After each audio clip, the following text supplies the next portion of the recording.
পাখিরা যায় উড়ে যায় আকাশের ওই নীলিমায়, নদীরা যায় ছুটে যায় সাগরের ওই মোহনায়। পাখ পাখালি আর সাগর নদী, পাখ পাখালি আর সাগর নদী কার গুণগান গায়। আল্লাহু আল্লাহ আল্লাহু আল্লাহ আল্লাহর গুণগান গায়। সবাই পড়েন আল্লাহু আল্লাহ আল্লাহু আল্লাহ আল্লাহর গুণগান গায়। সুবহানাল্লাহ পড়েন। চোখে আমরা যা দেখি সব গুণগান গায় কার? দয়াময় রহমান শেখালেন কোরআন, বানালেন ইনসান শেখালেন বায়ান। দয়াময় রহমান শেখালেন কোরআন, বানালেন ইনসান শেখালেন বায়ান। দয়াময় রহমান শেখালেন কোরআন, বানালেন ইনসান শেখালেন বায়ান। পড়েন আল্লাহু আকবার। আল্লাহ তুমি দয়ার সাগর রহমানুর রহিম, তোমার দয়ায় পূর্ণ আমার সারা নিশিদিন। সবাই পড়েন আল্লাহ তুমি দয়ার সাগর রহমানুর রহিম, তোমার দয়ায় পূর্ণ আমার সারা নিশিদিন। আল্লাহু আকবার। সালাম সালাম হাজার সালাম সকল শহীদ স্মরণে, আমার হৃদয় রেখে যেতে চাই তাদের স্মৃতির চরণে। সবাই বলেন সালাম সালাম হাজার সালাম সকল শহীদ স্মরণে, আমার হৃদয় রেখে যেতে চাই তাদের স্মৃতির চরণে। পড়েন আমিন।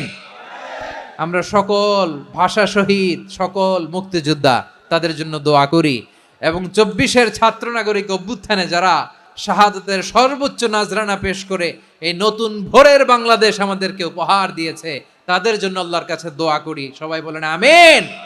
দিও তৃষ্ণা পেলে ঠান্ডা পানি, ক্ষুধা পেলে লবণ ভাত, আল্লাহ এই গরিবের শোনো শোনো মোনাজাত, আল্লাহ এই গরিবের শোনো শোনো মোনাজাত, আল্লাহ এই গরিবের। দিও তৃষ্ণা পেলে ঠান্ডা পানি, ক্ষুধা পেলে লবণ ভাত, আল্লাহ এই গরিবের। পড়ে না আমিন।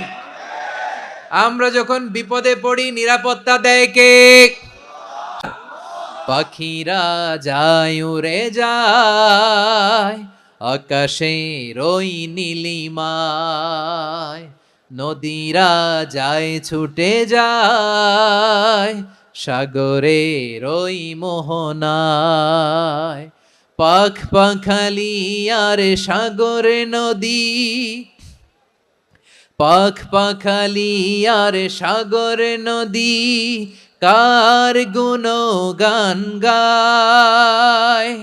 আল্লাহু আল্লাহ আল্লাহু আল্লাহ আল্লাহর গুণগান গায়। সবাই পড়েন আল্লাহু আল্লাহ আল্লাহু আল্লাহ আল্লাহর গুণগান গায়। সুবহানাল্লাহ পড়েন। চোখে আমরা যা দেখি সব গুণগান গায় কার? বলেছিলেন যে আপনার অমুক স্ত্রী কাদা ওয়া কাদা, সফিয়া তো এমন এমন, তা আনি কসিরা, এটা দিয়ে বুঝিয়েছিলেন একটু খাটো, একটু স্থূলাকৃতির, একটু মোটা ছিলেন, উনি খাটো ছিলেন। ইঙ্গিত করে যখন রাসূল সাল্লাল্লাহু আলাইহি ওয়াসাল্লামকে এটা বললেন, রাসূল সাল্লাল্লাহু আলাইহি ওয়াসাল্লাম এটা পছন্দ করলেন না। আল্লাহ রাসূল বললেন, আয়েশা তুমি এটা কি বললে? এমন কথা তো তোমার কাছ থেকে আশা করি নাই, তুমি আমার আরেক বিবির ব্যাপারে এমন কথা বললে। আয়েশা, তুমি কি জানো, লাকদ কুলতি কালিমাতান লাউ মুজিজাত বিমা ইল বাহরি লা মাসাজাতহু, তুমি এমন একটা কথা মুখ দিয়ে উচ্চারণ করেছো, এই শব্দগুলো যদি সাগরের পানিতে ছেড়ে দেয়া হয়, এই কথার তিক্ততার পঙ্কিলতার কারণে নীল সাগরের পানি মুহূর্তেই কালো হয়ে যাবে। আয়েশা, খবরদার, আর এরকম বলো না, আর বলো না। রাসূল সাল্লাল্লাহু আলাইহি ওয়াসাল্লাম কখনো বডি শেমিংকে স্পেস দিতেন না, সুযোগ দিতেন না। আল্লাহ নবী সাল্লাল্লাহু আলাইহি ওয়াসাল্লামের এক সাহাবী আব্দুল্লাহ ইবনে মাসউদ রাদিয়াল্লাহু তাআলা আনহু, ওনার পাগুলো ছিল খুব সরু আকৃতির, কৃষ বর্ণের, চিকন। উনি আরাক নামে এক গাছের উপরে উঠেছেন, ডাল ভাঙবেন, ডালা ভেঙে কি করবেন, মেসওয়াক করবেন। তো বাতাসের ঝাপটায় ওনার লুঙ্গি একটু সরে গেল, নিচ থেকে লোকেরা ওনার ওই চিকন পা দেখে ফেললো, দেখে সবাই হেসে কুটি কুটি হাসতেছে সবাই। বিষ্ণু ইসলাম বললেন, হাসলা কেন? সব সাহাবারা বলে, ইবনে মাসুদের পা দেখে হাসছি। রাসূল সাল্লাল্লাহু আলাইহি ওয়াসাল্লাম বলেন, আমার আব্দুল্লাহ ইবনে মাসুদের পা দেখে তোমরা এরকম হাসলা, তার আকৃতি নিয়ে তোমরা এরকম করলা, তোমরা কি জানো, ওয়াল্লাযী নাফসি বিয়াদিহি, সেই সত্তার শপথ যার হাতে আমার আত্মা, লাহুমা আসকালু ফিল মিজানি মিন উহুদ, আমার ইবনে মাসুদের পা দুইটা যদি মিজানের পাল্লায় কিয়ামতের দিন উঠিয়ে দেয়া হয়, উহুদ পাহাড়ের চেয়েও বেশি ভারী হয়ে যাবে। খবরদার, কারো আকৃতি নিয়ে ব্যঙ্গ করো না, কারণ আকৃতি সে নিজেরা বানায় নাই, এই আকৃতি দিয়েছে কে? ও ভাই, আমার আকৃতি কেমন হবে এটা ফিক্স করার দায়িত্ব যদি আল্লাহ আমাকে দিত, আমি কি করতাম বলেন তো দেখি, উত্তর দেন। হ্যাঁ, সুন্দর করে নিজেকে সুশোভিত করে, শুভ্র, ফর্সা, ড্যাশিং, ফ্যাসিনেটিং, স্মার্ট করে নিজেকে তৈরি করতাম, ঠিক কিনা? কোন নারীকে যদি তার চেহারা, রং, গড়ন, অবয়ব, দেহাবয়ব, আকৃতি, শেপ কেমন হবে এটা ফিক্স করার দায়িত্ব যদি আল্লাহ তাকেই দিয়ে দিতেন, সে নিজেকে সবচেয়ে সুন্দরী, সবচেয়ে রূপবতী করে তৈরি করতো, ঠিক কিনা? তো এটা আল্লাহ তাআলা দেন নাই, এটা পরীক্ষা হিসেবে রেখে দিয়েছেন। আল্লাহ কাউকে ফর্সা বানিয়েছেন, এটা তার জন্য পরীক্ষা। কাউকে আল্লাহ শ্যামবর্ণের বানিয়েছেন, এটা তার জন্য পরীক্ষা। কাউকে আল্লাহ নারী বানিয়েছেন, এটা পরীক্ষা। কাউকে পুরুষ বানিয়েছেন, এটাও পরীক্ষা। চিল্লায় বলেন আল্লাহু আকবার। সে আল্লাহ বললেন, গোলাম, আমি হলাম মুসাওয়ির, আকৃতি দানকারী, the fashioner, the shaper, the designer.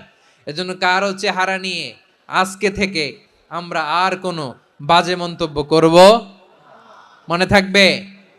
আমার মায়েরা, বোনেরা, মহিলা প্যান্ডেলে যারা শুনেছেন, আপনারাও আপনার কোনো বোনকে কখনো তার চেহারা নিয়ে, আকৃতি নিয়ে কটু কথা বলতে পারবেন? আল্লাহ আমাদেরকে যাকে যেরকম বানিয়েছে এতেই আমরা হ্যাপি, ঠিক কিনা? অন্যেরটাও বলতে পারবেন না, নিজেরটাও পারবেন না। আয় রে আমি এত কালা কেন, আয় রে আমি এত খাটো কেন, আয় রে আমি এত, এগুলো বলা যাবে? এটা আমাদের একটা বড় আকীদার সাথে কন্ট্রাডিক্ট করে। সেটা হচ্ছে আর রিদা বিল কাদা, বিশ্বাসীরা আল্লাহ যেটা আমাদের জন্য কাদা ফয়সালা করেছেন এটাতে রাদি থাকে, সন্তুষ্ট থাকে, ঠিক কিনা বলেন? আর যদি আপনি কমপ্লেইন করেন তাহলে আপনার অসন্তোষ আপনি প্রকাশ করলেন। নারী হয়ে আপনি খুশি হবেন, আপনি পুরুষ তো এতেই খুশি হবেন। এখন পশ্চিমা বিশ্ব থেকে একটা রোগ বেরোইছে, এটার জেন্ডার ডিসফোরিয়া বলে। নারী হয়ে সে খুশি না, সে পুরুষ হতে চায়, এরকম আছে না নাই? পুরুষ, দিব্যি পুরুষ, সুস্থ পুরুষ, পুরুষ হয়ে হ্যাপি না, সে নারী হতে চায়। শরীফ হতে শরীফার গল্প আপনারা শোনেন নাই? এগুলোর সাথে ইসলামের কোনো সম্পর্ক। তাহলে আমাদের আকৃতি দেয় কে? চিল্লায় বলেন। আমার শেপ কিরকম, নিজের শেপ নিয়ে কমপ্লেন করবেন? অন্যের বডি শেপ নিয়ে আর কোনোদিন বডি শেমিং করবেন? যদি করেন, গালিটা কি তাকে দেয়া হলো নাকি আমার রবকে দেয়া হলো? এরপর আল্লাহ বললেন লাহুল আসমাউল হুসনা, 14টা 13টা বলে ফেলছে, আরেকটা। আল্লাহর এরকম অনেক সুন্দর সুন্দর নাম আছে। ইউসাব্বিহু লাহু মা ফিস সামাওয়াতি ওয়াল আরদি ওয়া হুয়াল আজিজুল হাকীম। আকাশ জমিনে যা কিছু আছে সব কিছু তাসবিহ পড়ে একজনের, তিনি কে? সাব্বাহা লিল্লাহি মা ফিস সামাওয়াতি ওয়াল আরদি ওয়া হুয়াল আজিজুল হাকীম। আকাশে জমিনে যেখানেই যেটা থাক না, তাসবিহ পড়ে কার? জিকির করে কার? কিন্তু এই জিকিরের ভাষা আমরা বুঝি না। আপনারা কি জানেন এই যে মাউন্ট এভারেস্ট, এটাও জিকির করে কার? আমাদের বান্দরবানের যে চিম্বুক পাহাড়, জিকির করে কার? আমাদের ময়মনসিংহের গারো পাহাড়, জিকির করে কার? এই যে বারুয়াখালীর বিশাল বিশাল গাছগুলো, বৃক্ষরাজি, হ্যাঁ, এগুলো জিকির করে কার? সাগরের অতল গহ্বরে মৎস্যকুল জিকির করে কার? আকাশে ভেসে বেড়ানো পাখিগুলো জিকির করে কার? পাখিরা যায় উড়ে যায় আকাশের ওই নীলিমায়, নদীরা যায় ছুটে যায় সাগরের ওই মোহনায়। পাখ পাখালি আর সাগরে নদী, পাখ পাখালি আর সাগর নদী কার গুণগান গায়। আল্লাহ আল্লাহ আল্লাহ আল্লাহ আল্লাহর গুণগান গায়। সবাই পড়েন আল্লাহ আল্লাহ আল্লাহ আল্লাহ আল্লাহর গুণগান গায়। সুবহানাল্লাহ পড়েন। চোখে আমরা যা দেখি সব গুণগান গায় কার? এজন্য আল্লাহ বললেন ওয়া ইম মিন শাইইন ইল্লা ইউসাব্বিহু বিহামদিহি ওয়ালাকিন লা তাফকাহুনা তাসবিহাহুম। নবমণ্ডল ভূমণ্ডল আকাশে কিংবা জমিনে যেখানেই যেটা থাক না সব আল্লাহর তাসবিহ পড়ে, কিন্তু সে তাসবির ভাষা তোমরা বোঝো না, ঠিক কি না? তাদেরও তাসবির ভাষা আছে। পাখিগুলো তাদের ভাষায় আল্লাহর জিকির করে, পাহাড় তাদের ভাষায় আল্লাহর জিকির করে, সাগরগুলো জলোচ্ছ্বাসের ঢেউয়ের তালে তালে আল্লাহর জিকির করে। সুবহানাল্লাহ পড়েন। সে আল্লাহ বললেন ইউসাব্বিহু লাহু মা ফিস সামাওয়াতি ওয়াল আরদি, আকাশে যা আছে তাও আল্লাহর তাসবিহ পড়ে, জমিনে যা আছে তাও আল্লাহর তাসবিহ পড়ে। ওয়া হুয়াল আজিজুল হাকীম, তিনি হলেন আজিজ, মহাপরাক্রমশালী, প্রজ্ঞাময়। আল আজিজ এই ব্যাখ্যা আগে করেছি। আল হাকিম সর্বশেষ 14 নাম্বার আল্লাহ তাআলার গুণবাচক নামটি হচ্ছে আল হাকিম। আল হাকিম মানে হচ্ছে প্রজ্ঞাময়, the wise, the all wise. আল্লাহর সব কাজে প্রজ্ঞা আছে না নাই? আল্লাহর চিন্তা, আল্লাহর আদেশ, আল্লাহর সৃষ্টি সব কিছু প্রজ্ঞায় পরিপূর্ণ। সুবহানাল্লাহ, কারণ তিনি আল হাকিম। আরবিতে বলে ফিআলুল হাকিম লা ইয়াখলু আনিল হিকমা, হাকিমের কোনো কাজ হিকমত থেকে শূন্য নয়। আল্লাহ যাই বলে এর মধ্যে হিকমত আছে না নাই? আল্লাহর এই কোরআনের ভেতরেও হিকমত আছে না নাই? আল্লাহর কালামের প্রতিটি বাণী, প্রতিটি বাক্য, প্রতিটি শব্দের ভেতরে প্রজ্ঞা লুকিয়ে রেখেছে কে? আল্লাহর সৃষ্টির ভেতরেও প্রজ্ঞা আছে না নাই? অনেক কিছু আল্লাহ তৈরি করেছে, আমাদের মাথায় প্রশ্ন জাগে, হায় হায় এটা কেন আল্লাহ তৈরি করলো? এটার ভেতরেও রহস্য আছে না নাই? এজন্য বিশ্বাসীরা বলে রাব্বানা মা খালাকতা হাযা বাতিলান সুবহানাকা ফাকিনা আযাবান নার। ও আমাদের রব, এই জমিনে যা আমরা দেখি কোনো কিছুই তুমি এমনি এমনি সৃষ্টি করো নাই, তুমি আগুনের শাস্তি থেকে আমাদেরকে বাঁচাও, পড়ে না আমিন। সব কিছুর মধ্যে হিকমা আছে, এই কোরআনেও হিকমা আছে। আল্লাহ বলছেন ইয়াসিন ওয়াল কোরআনিল হাকিম, প্রজ্ঞাময়, বিজ্ঞানময় কোরআনের শপথ। আল্লাহর সব কাজের ভেতরে হিকমা, প্রজ্ঞা আছে না নাই?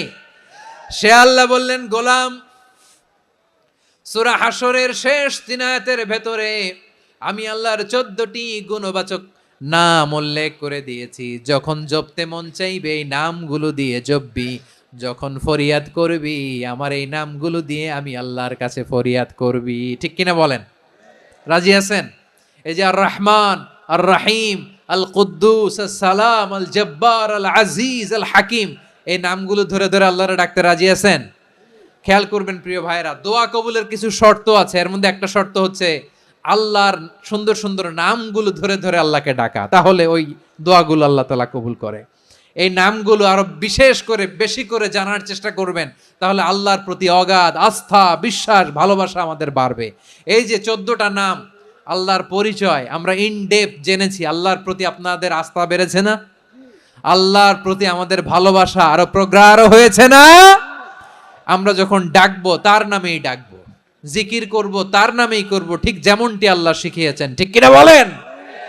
এবং এই নামগুলো থেকে আমাদের যে শিক্ষা, এই শিক্ষাগুলো আমরা আমাদের জীবনে বাস্তবায়ন করব। সব শেষ কথা বলি প্রিয় ভাইয়েরা, সব শেষ কথা বলি, এই যে আমাদের রবকে আমরা চিনলাম, একাগ্রভাবে এই রবের দিকে ঝুঁকে পড়েন, গোটা বিশ্ব আপনার দিকে ঝুঁকে পড়বে। আই রিপিট, আমি আবারও বলছি, আপনার রবের দিকে আপনি একনিষ্ঠভাবে ইখলাসের সাথে ঝুঁকে পড়ুন, তামাম দুনিয়া আপনার দিকে ঝুঁকে পড়বে, ঠিক কিনা বলেন? আল্লাহ তাআলা আমাদের সবাইকে কথাগুলো বোঝার ও আমল করার তৌফিক দান করুক। যে কথাগুলো বললাম, সর্বপ্রথম আল্লাহ তাআলা আমাকে এবং আপনাদের সবাইকে আমল করার তৌফিক দান করুক। হাযা মা ইনদি ওয়াল